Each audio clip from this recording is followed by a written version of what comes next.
Good evening. Happy Monday. Welcome to week 4, play in preschool. So, I just wanted to provide you guys with my comments and opinions in reference to the teacher's role in play. And so, the first thing we're going to talk about is the specific ways that teachers can support children in play by being directly involved in play. So I think the first thing is for you as the teacher to remember that this is an opportunity for you to breathe and for you to have fun as much as the children are having fun as well. You can still be the teacher and you can still observe. You can still write anecdotal notes. You can still see concepts. You can still see what the children are learning. But I think we get so tied up in, oh, I have to do this. Oh, I have to do that. Is Johnny doing this? Is Johnny doing that? That we forget that there are so many things that we miss when we involve ourselves in play. So I would definitely say for teachers to be definitely present and to have fun. And then follow the children's lead.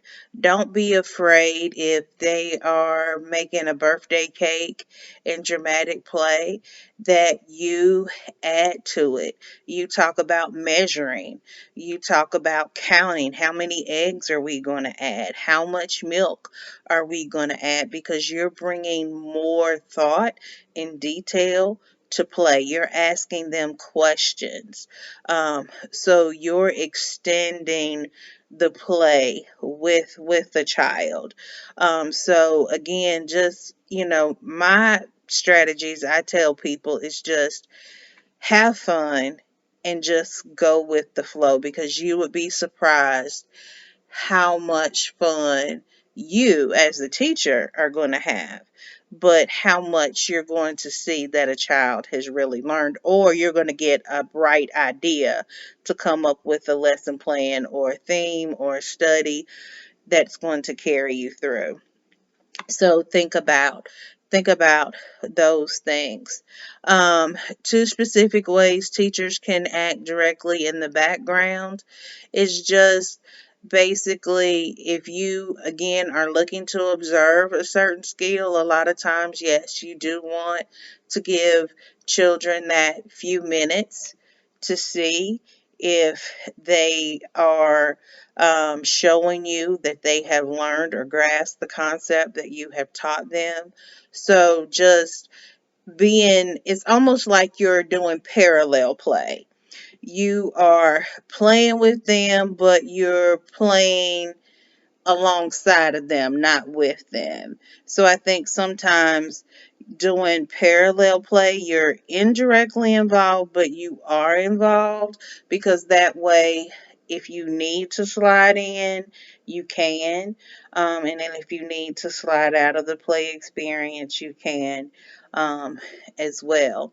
I think another way to act in the background is just, let the children have a few minutes to decide what they want to do and then see where it's going.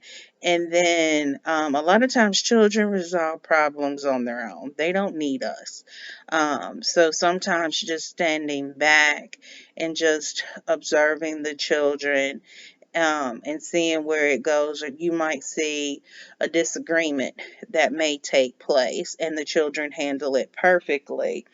And you may go up to the child, oh, Susie, I like the way that you handled that disagreement with Robbie. I like the way you used your words. You guys really worked together and handled that problem. You came up with some great solutions.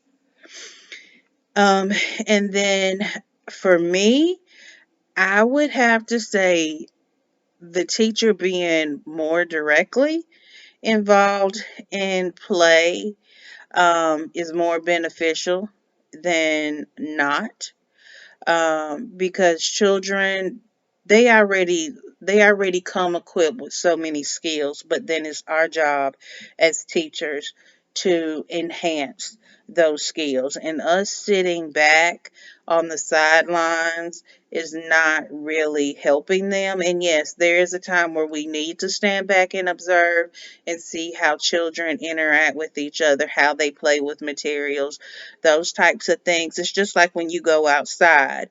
A lot of times teachers are standing outside or sitting outside. They're not involved in play with the children.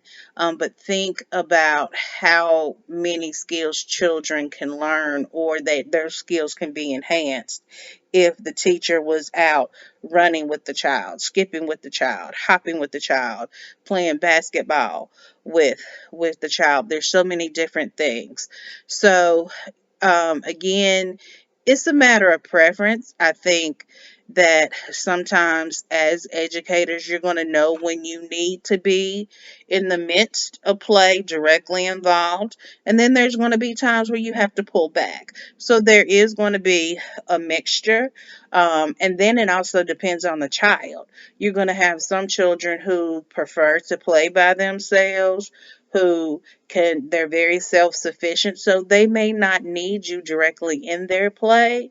That doesn't mean that you can't go and ask them, can you play with them, or what are they doing, or can you tell me about this? It's not saying that you can't do those things, but that's allowing you, if Susie is self-sufficient in this area, I'm going to go focus over here with Megan and Veronica. So again, you're going to know when you need to be directly involved and when you need to be indirectly involved. And so, I just wanted to give you that brief overview of my thoughts. Again, everybody's opinion is different. It does depend on the teacher. It does depend on the classroom, how many children you have in the classroom, the mixture of children. So there's so many different variables, and your classroom is going to vary from year to year, day by day, and week by week. So, but anyway, I will post um, with this video some links for setting up room arrangements, as well as the teacher's role in play, for you guys, just for you to review at your leisure. If you guys have any questions, please let me know.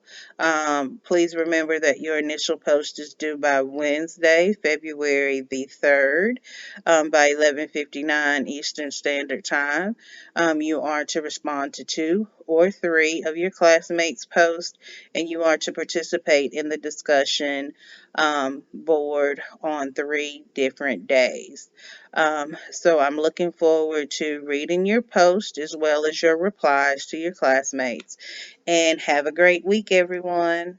Bye bye.